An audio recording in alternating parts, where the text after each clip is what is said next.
When I'm recording this video, it's day 4 of the ongoing war or a conflict between Iran, Israel and West Asia. I hope it will end soon by the time I edit and release this video, but you never know how long this will take. But what has war got to do with an EV channel? I will explain you in a short while.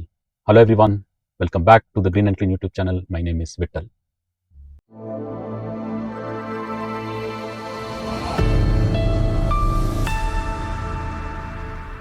More than 70% of global crude oil is used for transportation. That means it will go into somebody's car or a bus or something like that. More than 70% of global crude oil. And about 10 countries control more than 70% of global crude oil. The Middle East alone accounts for more than 1/3 of global crude oil production. You probably know all these numbers, but I'm just highlighting them in this episode. So global crude oil is very important asset in the world, and countries world over are trying to gain dominance on this, or one country wants to make sure that the other country doesn't dominate this particular crude oil scenario, and therefore goes on war against another country.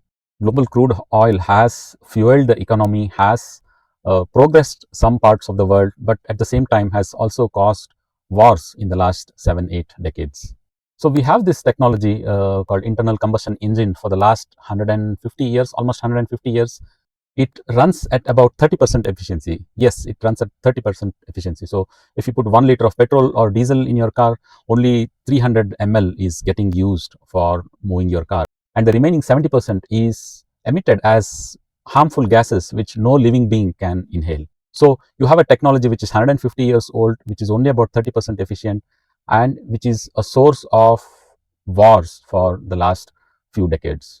Right now, the petrol for an ICE car must be coming from somewhere from the Strait of Hormuz in a container, and in the war zone, it might be attacked and it may not reach its destination. So there's going to be a risk in global supply of petrol. Probably, I hope it doesn't happen, and there could be a scenario where the petrol prices and the diesel prices may hike up as this conflict widens. I hope it doesn't happen. I really hope that it doesn't happen and the crisis ends soon, but you never know. My EV car in which I am sitting today and recording this episode is getting powered from a source which is just about 50 feet away from this car, just 50 feet away.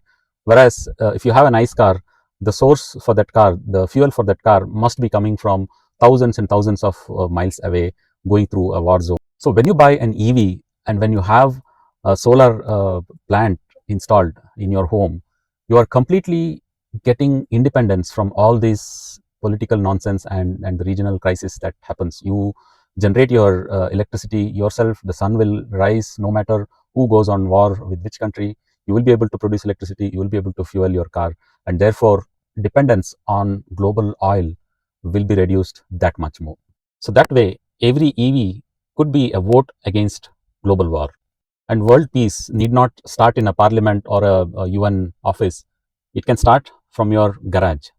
So all I'm going to say is, if the EV adoption increases, the dependence on crude oil, the demand for crude oil will come down significantly. And when that happens, one of the reasons for the war would be completely eliminated.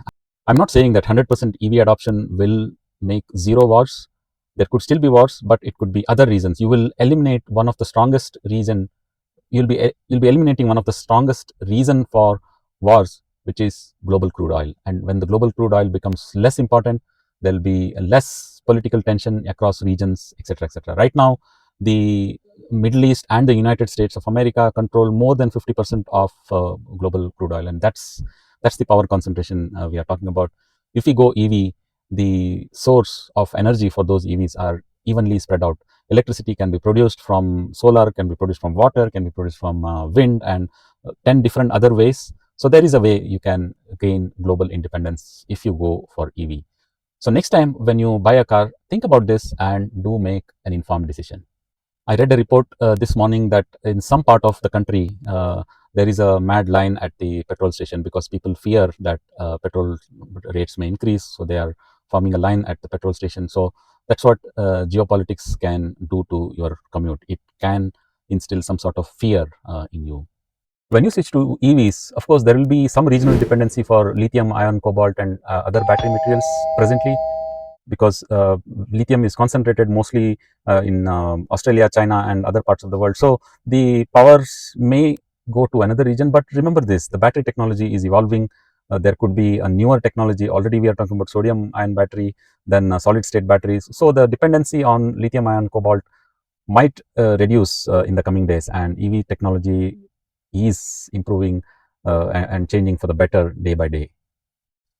So in the end, EVs with solar power will completely isolate you from geopolitics, from all the dirty games that the politicians play, and you will gain some sort of independence in your transportation.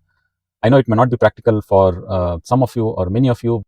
Think along these lines, and world can be a better place to live. Thank you.